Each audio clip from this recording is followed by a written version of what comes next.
Toby and Henrietta were enjoying their new job on the island of Sodor, but they do look old-fashioned and did need new paint. James was very rude whenever he saw them.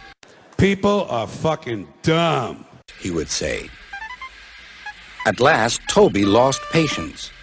James, he asked. I have major psychotic fucking hatreds, okay? Now listen, I've been out here all this time and I haven't been complaining about anything yet, so I think it's time to go into the complaint department, answered James. This is just a series of things that are pissing me off. There's too much security at the airport. I'm tired of some guy with a double-digit IQ and a triple-digit income rooting around inside of my bag for no reason and never finding anything. Haven't found anything yet. Haven't found one bomb in one bag. And don't tell me, well, the terrorists know their bags are going to be searched, so now they're leaving their bombs at home. There are no bombs. The whole thing is fucking pointless. Oh, said Toby innocently. You take about 100,000 of these disgusting pricks, and you throw them in a big dirt arena, big 25-acre dirt arena, and you just let them beat the shit out of each other for 24 hours non-stop. No food, no water, just whiskey and PCP. James went redder than ever and snorted off. It was such an insult to be reminded of the time a bootlace had been used to mend a hole in his coat. You can say what you want about this country, and I love this place.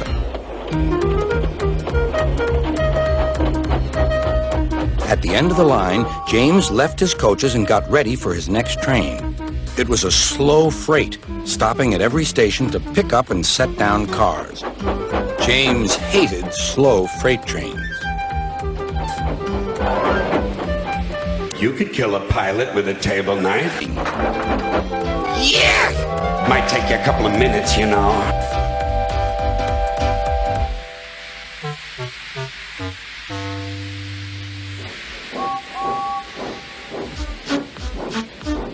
Starting with only a few, he picked up more and more cars at each station till he had a long train. Jack-offs. At first, the freight cars behaved well, but James bumped them so crossly that they were determined to get back at him. Presently, they approached the top of Gordon's Hill. Heavy freight trains halt here to set their brakes. James had had an accident with cars before and should have remembered this. "Wait, James, wait," said the driver, but James wouldn't wait. He was too busy thinking what he would say to Toby when they next met. The freight car's chance had come. They laughed, and banging their buffers, they pushed him down the hill.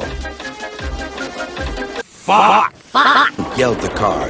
Come on, you moral crusaders, let's see a little smoke. Groaned James.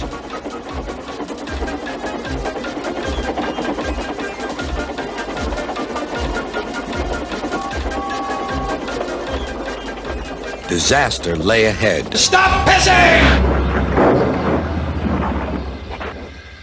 Something sticky splashed all over James. He had run into 2 tar wagons and was black from smokebox to cad.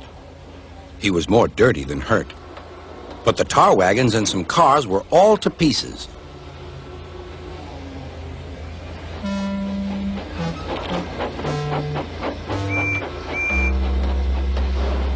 Toby and Percy were sent to help and came as quickly as they could.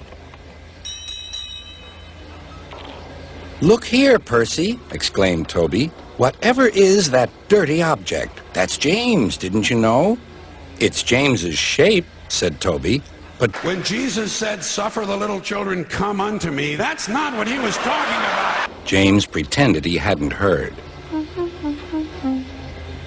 Lizard shit. Hooray. Toby and Percy cleared away the unhurt cars and helped James home. Fuck!